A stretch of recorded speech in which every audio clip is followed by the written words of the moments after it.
Hello and welcome back to the Pretty Serious Bike Racing Podcast. I'm Dane Cash and it's Monday, September 25th.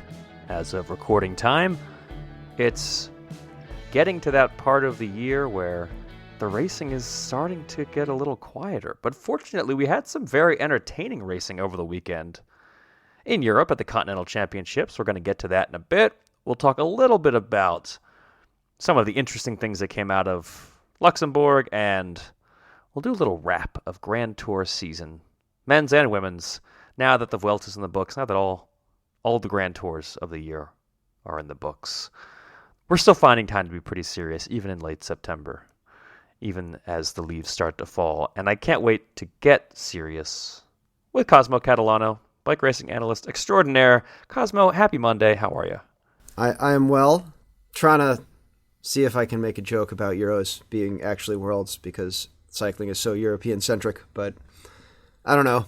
I'm well. That's all I got. Your point is made either way. You know, like, I mean, even if there wasn't a clever joke involved, you made a good point there. This is traditional Worlds weekend, is it not? Or was the previous? Yeah, when there's not, when we don't have it in the weird time of year that we had it this year. We are joined by, Ruth. I like to go digging through pro cycling stats to grab, a highlight, a result for you. I don't have to do that this time. You just won a bike race. Would Schwamagon even show up on pro cycling stats? Well, I don't know that they high enough level race. I don't know that they have that sort of race on. But now that you're an off-road pro, you went out and won Schwamagon, and first of all, congratulations. Thank you very much. Second of all, our listeners should know that we were texting back and forth trying to schedule the next pretty serious appearance for Ruth last weekend. And she sent a text, it was like 7 a.m, hey, busy weekend. And then a few hours later, I saw that Ruth Edwards had won Schwamagon.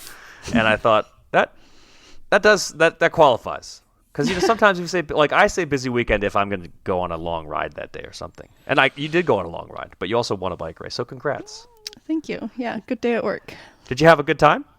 Yeah, it's a fun event, and it's a big race for Trek bikes because it's out there in the Midwest, not far from their head office. So it's a fun event that it's mountain bikes and you're just playing in the woods, and then it's a little bit more fun because when you're sponsored by a big company that's close by, there's a bunch of people that are also just extra stoked for you. So felt good.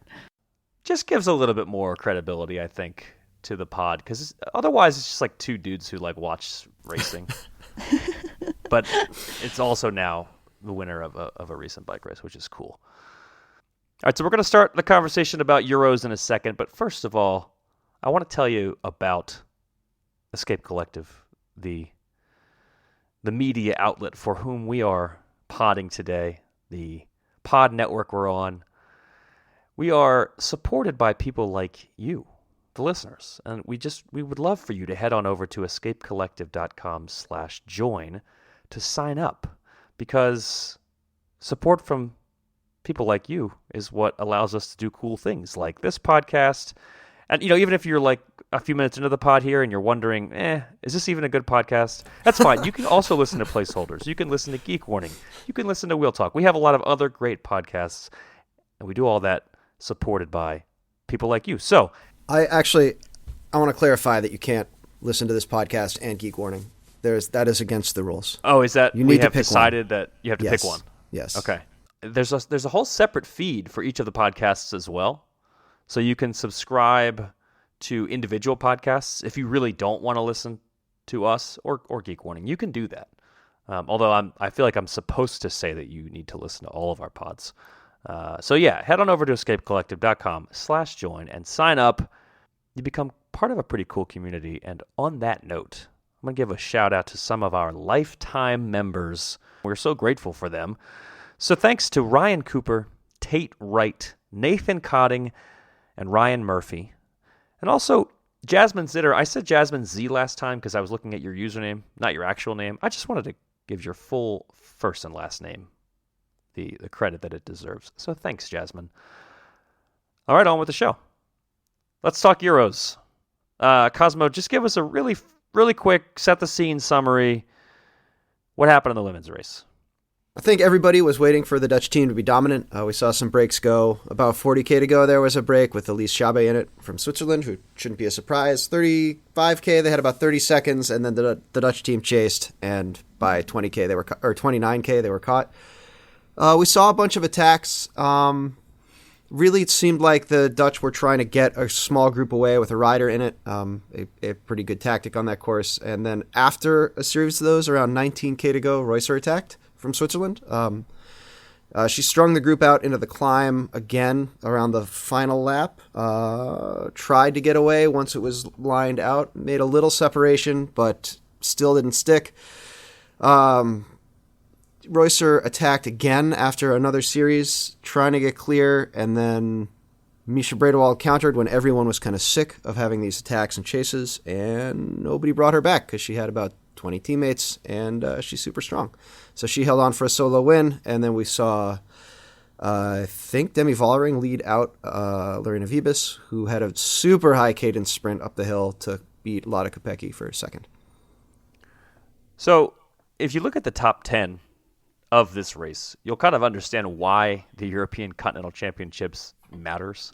Because we had a conversation in the Escape Slack and in some meetings, how much do people really care? And the fact is, European pros seem to care. The ones who go here seem to care. And if you look at the top 10, you'll understand that clearly this is a pretty big race. I mean, you have most of the big stars of right now contesting this European title. And in the end, we get a good look at cool, interesting, unusual, we'll talk about this in a bit, team tactics based on riders racing for their country teams, which, we don't often see. One thing we do sometimes see, maybe a theme for the weekend, is a single trade team doing quite well, even though their riders are split across multiple nations. SD Works taking all 3 spots on the podium in the women's race. Again, a theme for the weekend. Yeah, but anyway, this is a good example of why this is such an important race. Yes, it's a continental championships, but at the same time, it's riders like Bredewald and Wiebes and Kopecky and Demi Vollering. How did the SD Works kind of trade team dynamics come into play here? Did you feel like they came into play at all? Do you feel like riders were letting each other go, or was this a case? I mean, it certainly seemed like Reusser was fully interested in racing for Switzerland and not racing for SD Works. I wouldn't say that I saw a ton of just SD Works teamwork. I think they all looked like they wanted to win, to be honest. I think the Dutch definitely raced together in a really aggressive manner, but there were honestly so many attacks by a lot of people that I don't know. I just didn't see it specifically SD Works in my mind. I totally agree. I think we saw maybe both sides between the men's and the women's race. We saw both sides of this weird thing where you switch to a national team every so often. This felt a little bit like the All-Star game, where you had players who are normally competitors, riders who are normally competitors working together. Like Floortje Mackay and Sharon Van Enroy did a ton of work for the Dutch team that was predominantly, but not entirely, SD Works focused. And I think, like Reusser was definitely not racing that. It was almost like she was seeking a moment where she could know that her normal trade team teammates were weaker or not going to get in a move, and try and break that elastic, try and keep the Dutch team from chasing her, get away with strong riders who weren't on the Dutch team and who weren't SD Works riders. I thought it was really cool to see that. I thought it looked a lot more. I'll talk about this in the men's race. It looked a lot more on the level than what we saw on their side. But yeah, I thought this was national team racing kind of at its best.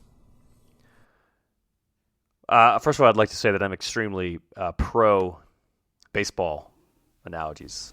I guess All-Star game could be any. You could be referring to. I always think of the basketball All-Star game basketball because basketball has such a pickup vibe to it sometimes, and I think like this almost felt like a Wednesday ride with a bunch of teammates who are looking to throw down against each other for instead of racing for each other, which you sort of get in the All-Star game in basketball, where it's a bunch of players who can throw alley-oops to guys they're never allowed to pass the ball to most times. So that's what I was kind going of for. anti-basketball analogies. So I don't support that one as much. I got to say, Europeans really like basketball too. They do, and they don't care at all about baseball, based on the conversations that I've had with coworkers, either from Europe or Australia. All right, I thought that we saw Marlen Reusser. We saw what it's like for her when she's racing for Switzerland, which has some talented riders, but she's not the super team. And it means that people are going to chase her down. It means that she's going to have to do work. And that's got to be frustrating. But at the same time, I like how you pointed out, Cosmo. I mean, it seemed like she really was going all in for her own, Swiss result. And also, maybe there's some aspect of she races with most of these riders all year. Maybe that gives her a little bit of a tactical advantage. Obviously, it didn't work out in the end, but I think that's cool. That's a cool dynamic, and the good side of it, as you said. We'll talk about maybe the bad side in a bit. Although, we might have differing opinions there. We should talk about Misha Bredewold, though. What a year, first of all, for her. What a month for her. She won a World Tour race at the start of September. She's raced quite a bit in September. She raced the CIMAC Ladies Tour. She raced the Tour de Romandie. Goes out and wins this race, and I think it's just another. I mean, yes, she won it for the Netherlands, and we shouldn't talk too much about SD Worx, but just another example of SD Worx having such talent at such a young age too. She's 23. I think this gives this team yet another rider they can rely on to fire off those sorts of attacks, the sort of attacks that Marlen Reusser can fire off, with the likes of Wiebes and Kopecky as sort of the riders who make everyone else not want to chase. And it just, to me, it says, okay, does SD Worx need any more? No, but they have more, even more than we've seen most of the year. And we've seen just in September how great Misha Bredewold is. She's obviously super strong, and I think specifically this race, right, again, it's not necessarily SD Worx, but just that Dutch team that they had, and it kind of almost neutralizes everybody else because everyone had to follow just so many attacks. And then when she went, she picked this moment after it had just been so balls out, and to have that effort still in her legs was really impressive. Her arrival kind of as one of the next big things is a really impressive story. She was hit by a truck when she was training in 2018, preparing for Worlds as a junior. So she was, I guess, 18 years old, and broke a bunch of bones in her back, ribs, pelvis, had a brain injury. And I mean, first of all, to have that happen as a teenager is, I'm sure, a pretty unbelievably difficult experience that I can't even really imagine how hard that would have been. But she worked her way back to being healthy, and then over the last year, she's been kind of getting better and better. And then, within the last month, it's just been a really impressive month of racing for Bredewold, who's been very active with lots of different races on her calendar, including wins. And I think her skill set was on full display at Euros, where she put in a big attack. She also has the ability to kind of win a reduced sprint. So, really impressive from Misha Bredewold, and impressive, although completely unsurprising from the Dutch team. If you look at Euros over the past, let's see, how far back do I have to go? 2018, Marta Bastianelli won the title for Italy, and ever since then, it's been Dutch racers all the way. So, hardly a surprise. When did they add the kit? Has that always existed? Or I feel like there hasn't always been a regional, local, what is the term? Continental Champions kit? I feel like that ups the value, the prestige of the Continental. Because wearing a cool kit, it makes you stand out. It makes you look, people notice you, and it makes your trade team a little more visible. Even though it removes some of the sponsor, you're kind of limited in terms of color and branding. But I think Ruth, you've worn a national champions jersey. I mean, were your sponsors mad that you had? Yeah, I was kind of like, what does that do? I mean, because it does take the logo a little bit out of the picture, but maybe it's a little different if you're racing for a team that's based in the U.S. I'm assuming they were pleased. Oh yeah, wearing the U.S. national team kit is or the national championship kit, sorry, is really special and a big deal, I think, for any team to have that, especially as a US based team.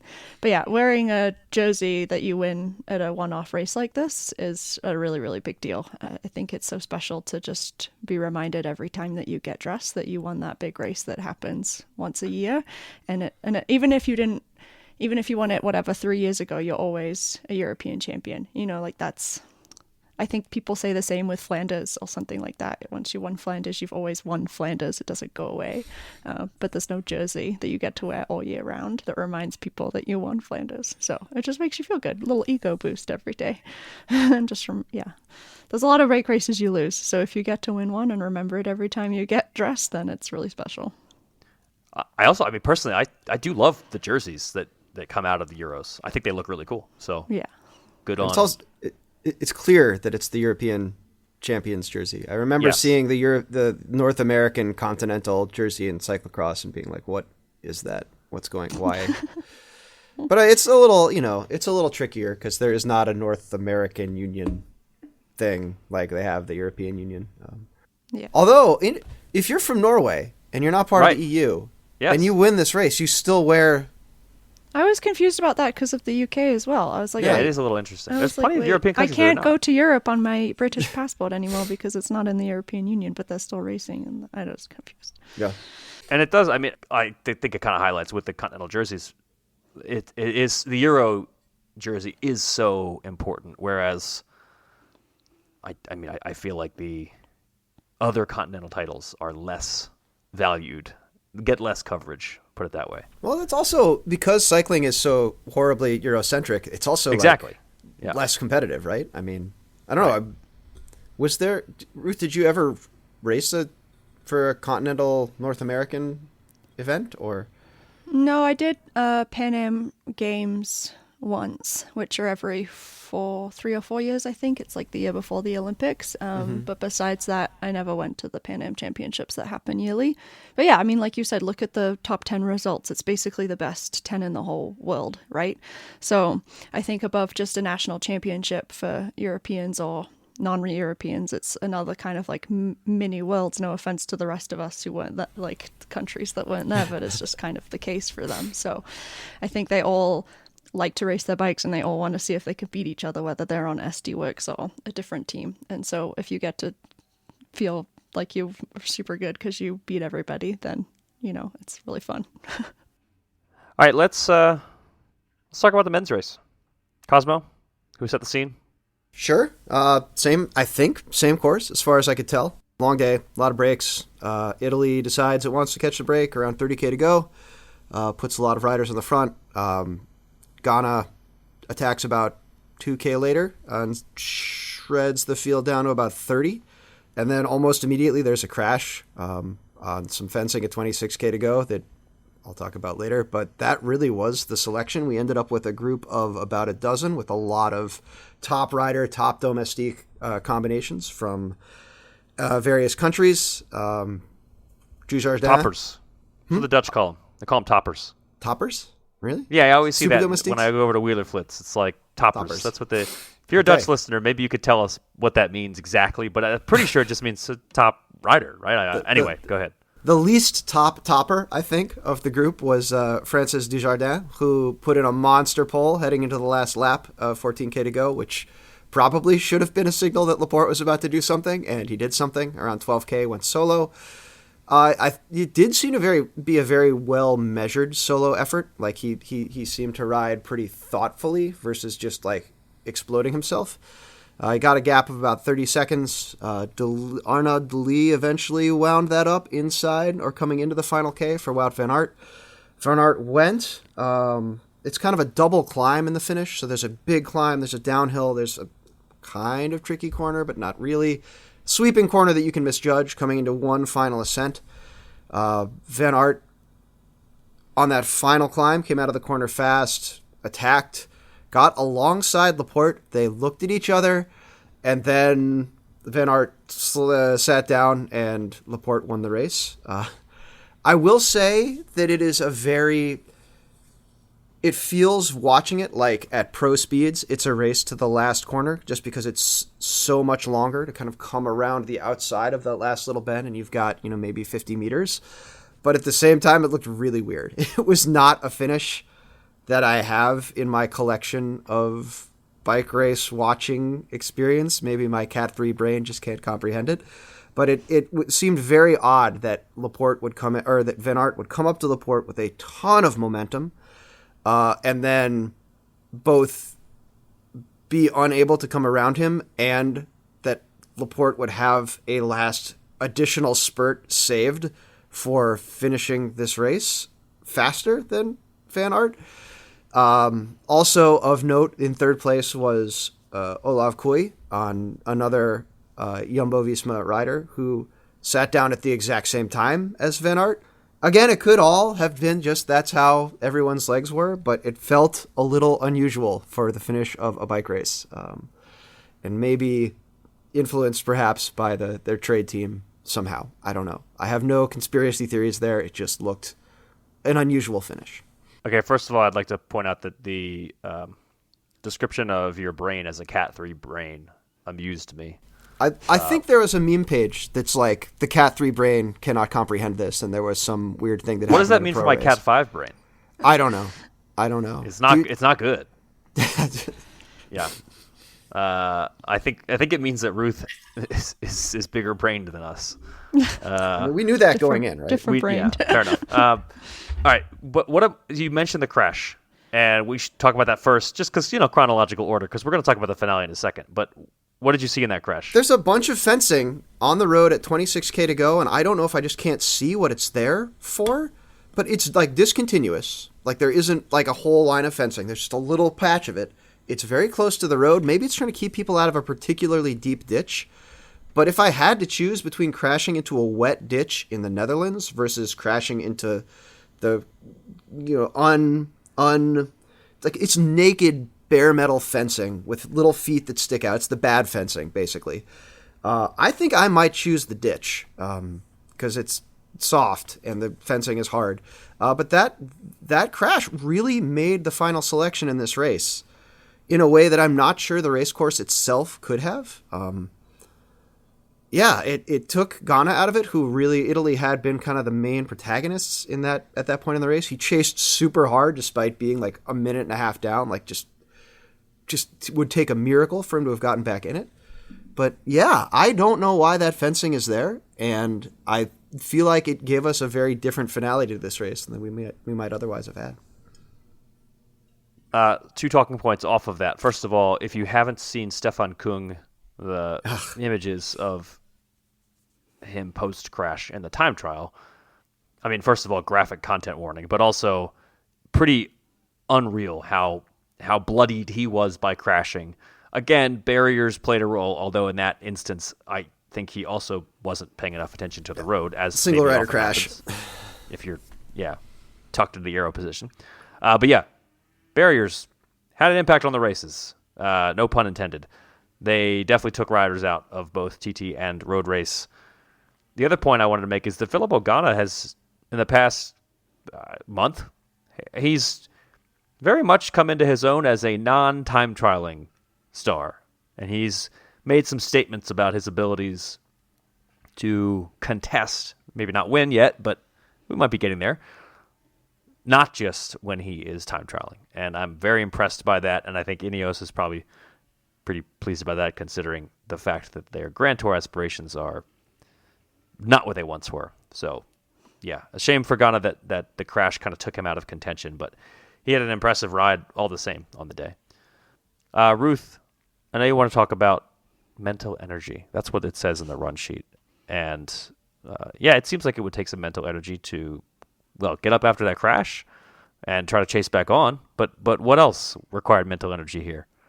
I think just this style of racing, it's so just on the whole time and so twisty and turny that it's not just about, attacking, but it's about being in the right position and when to attack and just being able to respond to other people's attacks constantly. It's just never ending. I mean, they still race for a long time. So before they even get to these circuits, it's just you're in on these roads that are just narrow and twisty, and there's so much that it takes to come to these circuits with enough energy, and it's not just literally if you've eaten enough and energy in your legs, but just having that mental capacity to stay focused and stay on it in these really tight, twisty racing situations. Having never raced them and watched them a bunch, I think that's dead on. There was some after the Ghana crash, there was a section of fence where Laporte, he's kind of on the inside of the road, and you see him just kind of like jolt over to his right and kind of bump into the group, and it's not a big moment in the race, but it's definitely noticeable. And it almost seems like he's just like, he has that awareness and that like spider sense, because I think it's the same section of fence that like 60K in the women's race, there was a little touch of wheels and someone got caught up on it. It's another section of that kind of naked fence. It's very close to the road. And I think his ability to like have that focus this deep into that race really kind of contributed to his ability to get away and eventually win. So yeah. Ruth, have there been races where you felt like your mental energy was either a reason you won or lost? Like you felt like maybe you had more than everybody else, or maybe you didn't have it on the day? That's the difference between doing well and getting dropped. It's that. Yeah, it's extremely. I think maybe everybody's a little different, but for me, it's very black and white. If I am not mentally there, then just kiss goodbye to anything. I think it's to some level there for everybody, obviously, but I do think that some riders are different than others, and those are the riders that you'll see where they're either like really, really winning or they're just like not really there. You know what I mean? I think there are a lot of riders that do a good job of keeping it in check and just trying to do their best on the day. But I think everybody falls prey to being mentally fatigued at some point, and whether that's early on in the race and you crash out sooner, or whether that's just later, or whether that's your Marlon Reusser and you sit on the side of the road in the middle of a time trial. It kind of shows up in many different ways. I love that aspect, like just hearing that, because there's so many things that get marketed or analyzed as like everything is CDA versus power, everything is watts versus power, and it's like people forget that I'm trying to bend the Lebowski quote about the brain being the biggest erogenous zone into like the brain being the biggest, race factor. The brain being the most powerful race muscle. I don't know. I can't do it, but I think another great example would even maybe be Kopecky in this situation. If you watch Worlds, she was not losing that race. There was like no way in her brain that she wasn't giving everything. And then for Europeans, it's not that she didn't want to win, but I feel like she didn't race in the same way, because maybe to her that wasn't like the big huge race she'd been looking for all year, right? She'd spent so much mental energy on Worlds doing everything, and then here she followed, and she obviously still did really well, but she didn't attack it like she didn't own that race. And I think that was a great example of someone that came into the year and was like, here are the races that I'm going to own, and that's going to be the Tour de France Femmes and Worlds. And she did that, and the other races she was there, but you can totally see the races she cherry picked and was like, this is where I'm going to show up. And the other ones I'll be there and I'm going to do my best, but I've set my goals. And I think athletes that perform really well are the ones that specifically set goals, and they know those well ahead of time. And that doesn't mean they won't try in all of the other ones, but you can see the edge that they have in those specific ones they did pick. Do you feel like the mental energy side of things is something that you can train? I mean, in your career, were you able to, or have you been able to kind of get better at that? Is it something that you have to maintain the way that you maintain the physical side, or is it just kind of always there or not? I think you can train it. I think it comes with a little bit of wisdom and a lot with picking the days that you're going to really show up, because it's just not possible to race 50, 60 times a year and show up in that same way every single time you get on a start line. And a lot of people will give themselves a hard time if they don't show up that way, which is just, again, mentally fatiguing. So if you can pick your however many days that those are your days you're showing up 100 however much percent or whatever, and then you can just like give yourself a little bit of a break on all of the other days, because you can't win everything, and it's hard to show up in that manner all of the time. It just makes you super tired by the end of the year. On that note, it certainly seemed like Christophe Laporte was all in. Cosmo, I know you have opinions about whether or not his team, his trade team dynamics had an impact there. To me, it looked like he was all in, and it certainly also looked to me like Wout van Aert and with the help of Arnaud Delis, did want to bring him back in the very end. I thought that was a pretty... to look to me like they were going all in the chase. Speaking of riders who, decide on targets on the year, Christophe Laporte has now won the Euro title. He's won Dors Vlaanderen and Gent-Wevelgem, of course, that, had a little bit of help from Wout van Aert. Whereas Wout van Aert is there all the time and yet constantly just kind of second or third. But yeah, to me, it did seem like he was going in. Kind of bouncing off what Ruth said about Kopecky, I feel like if Van Aert is going to win the race and is committed to winning the race, the finish doesn't look like what it looked like at Euros. Like, that looked like a guy who was like, he wanted to win the race if he could. He worked really hard to get there. They're in a good situation. Maybe they could do it, but, it would be hard to power around Laporte because he's got the inside line around this corner. I'm just going to sit down. I'm not saying Wout threw in the towel. I'm not saying he threw the race. I'm not saying it was pre-orchestrated, but it didn't look like Wout van Aert at his top, 1,000%. I am going to win this race. I'm going to claw everyone else's eyeballs out to win this race. And maybe that's kind of what I'm reacting to when I see that finish. He did a huge effort to close the gap down. And it seemed like he wasn't 1,000% committed to getting across the line to take this title. Do you feel like that Laporte getting away in the first place was influenced by the trade team dynamics? I don't know. I think Dujardin, he definitely, that was Laporte's best play, I think. I think he definitely looked like a guy who was trying, like I said, it wasn't like a dumb attack. It wasn't like my trade team teammates will protect me now that my one national team teammate is tired. I thought he was fully committed, but it didn't look like a level of commitment like you would see with Kopecky at Worlds. It definitely was I want to win this race, but it wasn't it seemed almost like he found himself in a better opportunity that he might have had to win the race and took full advantage of it, but it didn't. I don't know. I'm kind of circling on this one, but yeah. I feel like regardless of where you stand on that, I think it's another example of, and honestly, regardless of where you stand on kind of like national team versus trade team races, I think it's another example of why cycling is so entertaining. You can't really get this in other.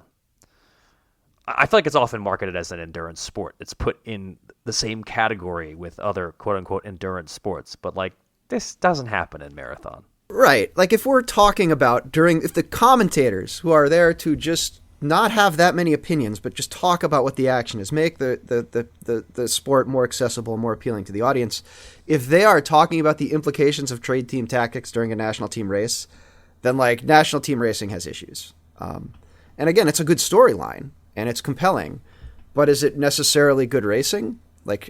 I don't know. I want good storylines. I want compelling. That's all I ask for. That's what we saw at the Vuelta, right? The chaos monkey teammates of Jumbo-Visma in the GC were incredible internet fodder for everybody. Everyone loved it. The content was quality.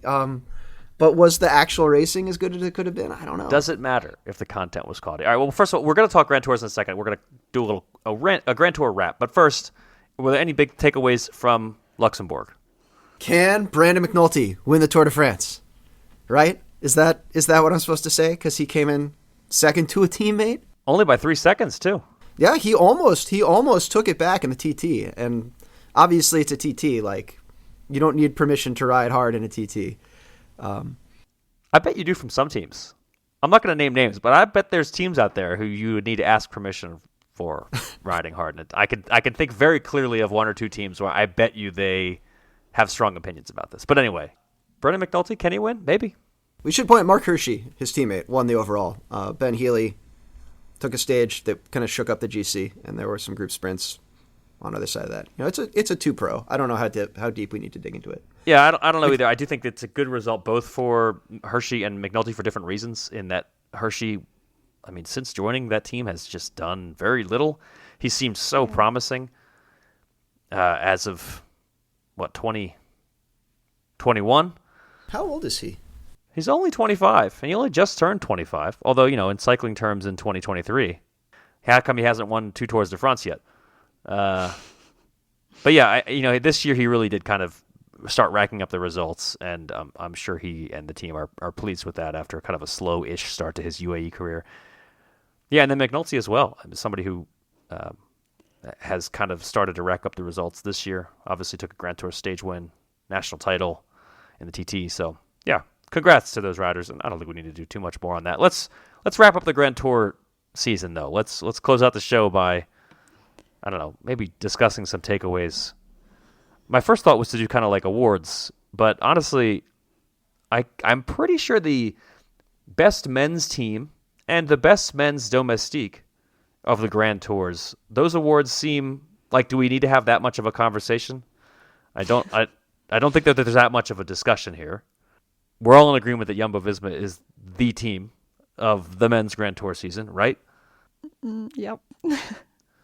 And, their best domestique won the Vuelta, his third Grand Tour of the year. So not to go all in on, rah-rah American riders, but I feel like we can say this impartially, too, that he was the domestique of the year, Sepp Kuss.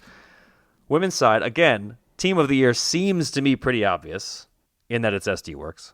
I'm making a funny face right now. Yeah? The viewer or the listeners can't see your funny face. Who won the Vuelta? Was it SD Works?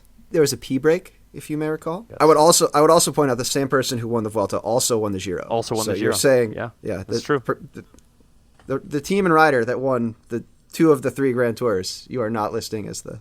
I agree though. I think Demi Vollering. So wait, is, hold on. is So does that mean that Movistar is the team of the? No. Okay. I just don't think it's as black and white as you're making it sound. I think comparing what Jumbo-Visma did on the men's side to what SD Works did on the women's side is not apt. But Ruth, are you SD Works as best team of the Grand Tours? I think that as a team, even though they may be they're not comparable to what Jumbo-Visma did, I think, but still, yes, best team. All right, the one thing that I might be a little bit more of a discussion. Who's the domestique of the year of the Grand Tours? I think that Christine Ruggiero never gets enough love. She probably did a lot of work early on that we didn't pay attention to very often, just from SD Works. She's like, SD Works is sort of like the ship of Theseus of good cycling teams where it doesn't matter who's on the team. But at the same time, she is the plank of that ship that has always been there. She's been there forever. I never. Dane, you might have to unpack that reference a little bit.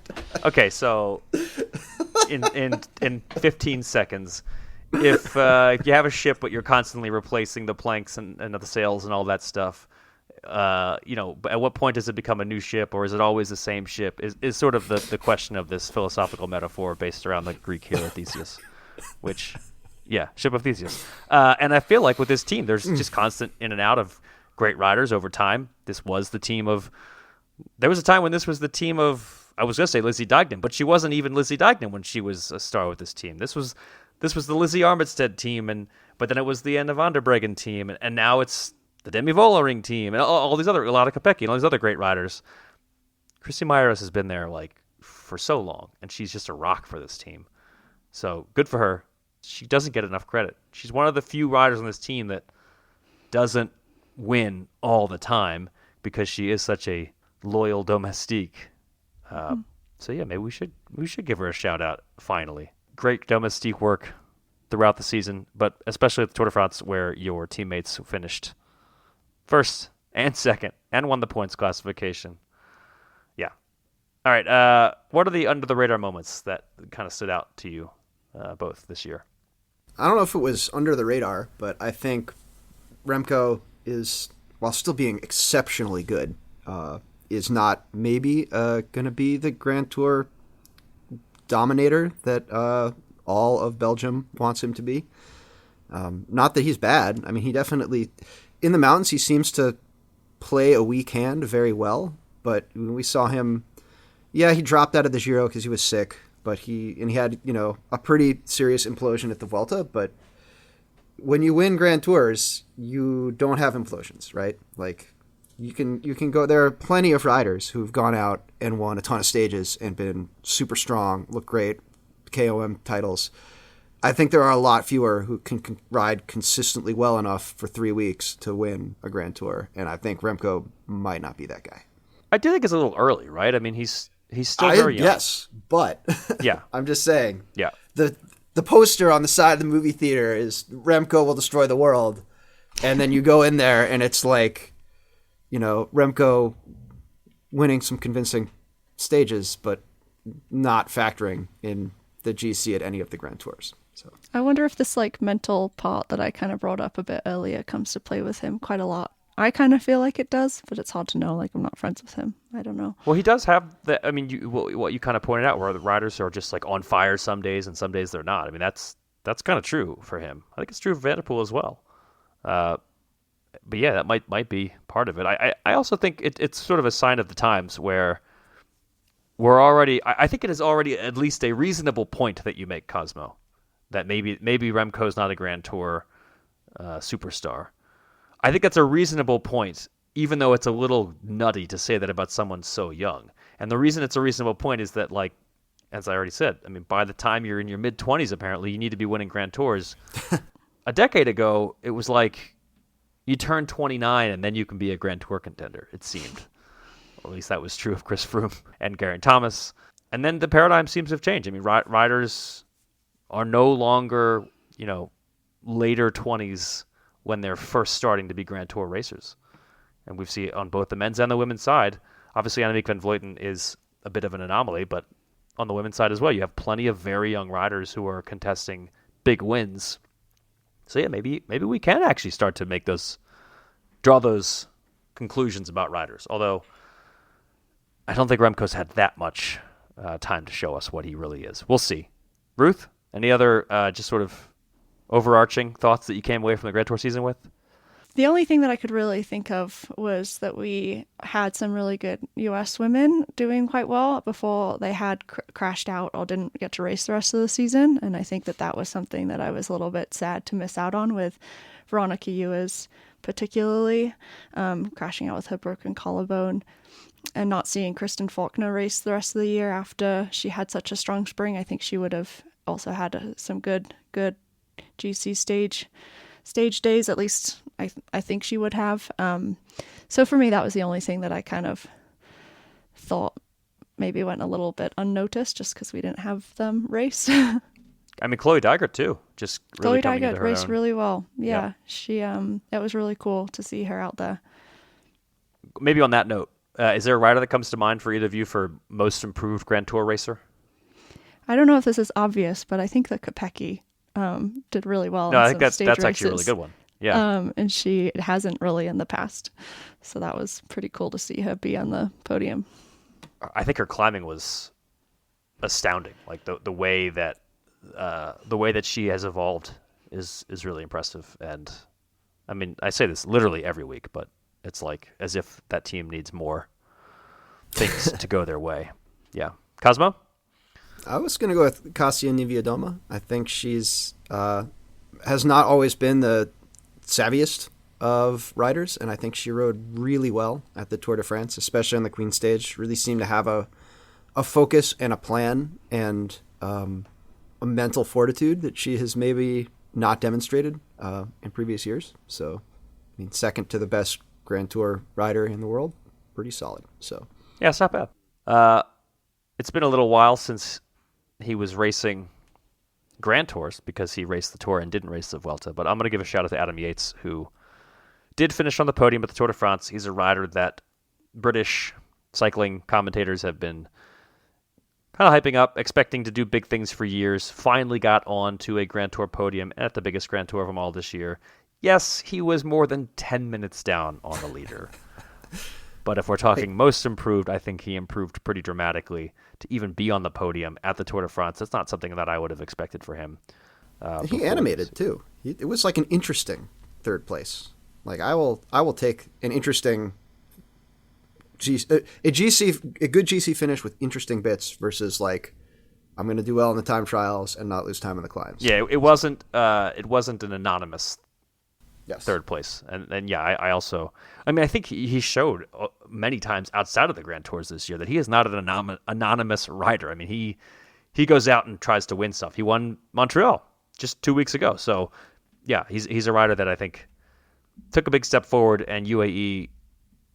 Well, I wanted to talk about this too as a talking point from Grand Tour seasons. I think UAE actually showed a lot of improvement as a team where they had Adam Yates, Juan Ayuso's coming into his own. This is a strong team. So I think in most other years we might be talking about UAE's improvement as a team and their strength across the board, except for the fact that it kind of didn't matter because Jumbo was that much better in every race. And we saw that no matter what UAE did, even bringing on Adam Yates, even trying this strategy where you threaten Jonas Vingegaard with two different potential riders, and which I loved, by the way, it didn't matter. I mean, he still won by a huge margin. He won the Tour de France. And so, on the one hand, good on UAE for getting better around Tadej, not just Tadej Pogacar, but on the other hand, it didn't really matter. Other side of the spectrum, remember when Ineos won Grand Tours all the time? It's a bit of a change. Things have changed. Gary Thomas got close, we should say. Other than that, it's been bit of a drought for that team, and Teo Gegenhardt's heading to Lidl Trek, so I don't see things getting that much better for them in the near future. This year's Grand Tours were not a great sign for times to come. I mean, their best Grand Tour racer is very much in the twilight of his career. So, yeah. Ruth, on the women's side, do you feel like, we talked about how Annemiek van Vleuten may have won 2 Grand Tours, but she's going to be, out of the picture. So, do we see anybody else? Did you see anybody else who you think might be able to challenge SD Works next year with Annemiek van Vleuten gone? I'd love to see maybe Gaia Railini give it a good go on the super climbing stages. I think she has to gain a little bit of experience in where to be and when. It seemed like kind of the crazy entrances to climbs and super key moments. She wasn't always there exactly when she needed to be, but I think if she gains a little experience with that and maybe a bit more confidence to be less of Elisa Longo Borghini's wingwoman and more of her own rider, that I think we could see a lot from her. And I guess even Longo Borghini herself, she had a pretty rough year, and I think she's got a good chance of at least giving it a better crack than she was able to this year. All right, I think we've been relatively comprehensive in our pretty serious conversation for September 25th, near the very end of the racing season. I feel like we can call it there, and I do think there's a pretty big news story out there that might get some chatter on the placeholders this week, but I'm going to leave it for them because if we talk about... Is it really a news story?